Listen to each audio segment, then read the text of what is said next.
Hello, everyone. Multiple sources today are covering the resumed support for Ukraine by the United States, the military aid, and the satellite imagery feeds that aided Ukrainian intelligence. However, once again,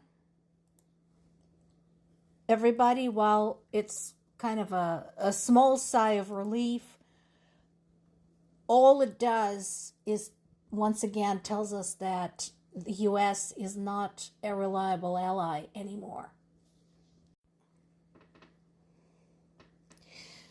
Now, what's going on with this is that Ukraine said that they are ready to talk about the 30-day ceasefire. Russia said that it is studying statements from the meeting between the U.S. and Ukraine in Saudi Arabia. And one of the former Putin advisors says that this proposal is giving Putin a dilemma. Why is everybody making this so complicated? Russia attacked Ukraine. Putin can decide at any moment to say, you know what, it's not worth it. I am losing everything. Economic footing, people, my country is a shambles. This was stupid. This has to stop and withdraw the troops. That's all he needs to do. Is it going to undermine his prestige? Yeah. In some ways. But could it have some positive outcomes for Russia? Sure. No more sanctions. No more economic and political isolation.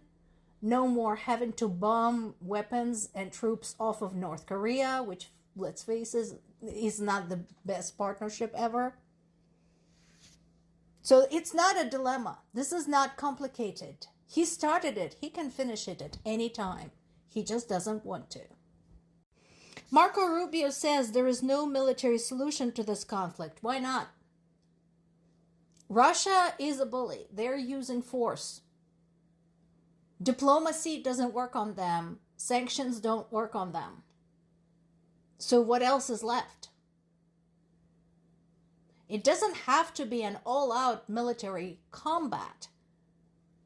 It could be a military solution in the form of a demilitarized zone between Russia and all of its neighbors who feel the need for that. It doesn't have to be all of Russia's neighbors. For example, if Mongolia and China don't feel the need for a demilitarized zone between themselves and Russia, they don't need to have one. But if Ukraine, the Baltics, possibly even Belarus, don't feel safe, sure, they should get it. That too is a military, non-diplomatic solution. Once again, I invite Mr. Rubio and others to go to Ukraine and see for themselves before passing any judgment. As predicted, in retaliation for Ukraine's strike against Russia's military target, such as oil refineries in Orel and Moscow regions, Putin ordered strikes against more Ukrainian civilians. And again, what is the point of a ceasefire? How are we going to enforce that on Russia's side? Because again, I'd like to remind everybody that between 2014 and 2022, so between the annexation of Crimea and the full-scale invasion of Ukraine, Ukraine had 200 conversations with Russia regarding a ceasefire. There were 20 attempts to have a ceasefire. All of them, every single one, were violated by Russians. So again, my question is, who's going to enforce it and how? And what are the ramifications to Russia?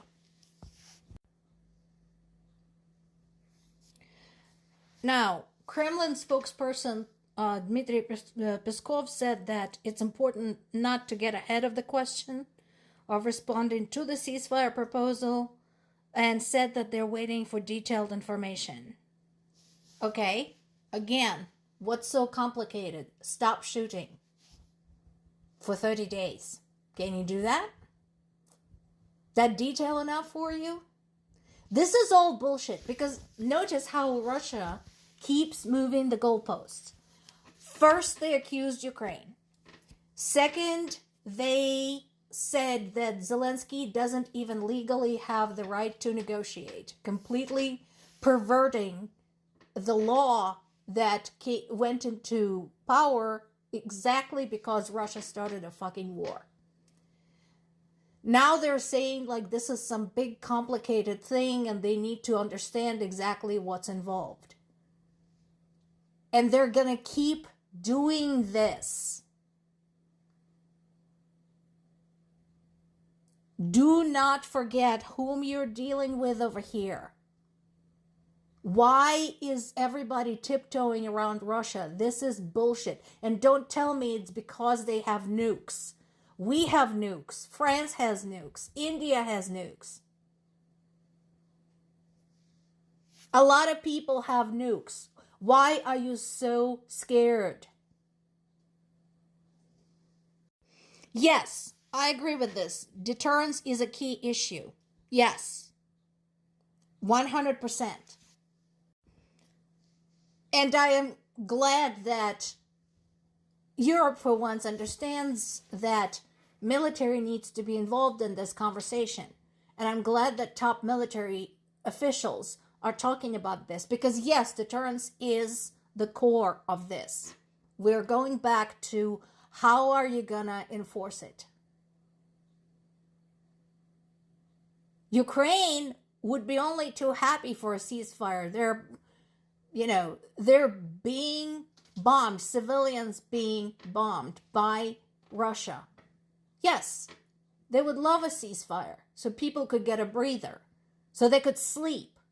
My parents haven't had a full night's sleep since August of last fucking year. And they're not the only ones like that. So, but somebody has to enforce it. Somebody other than Ukraine has to help Ukraine enforce this.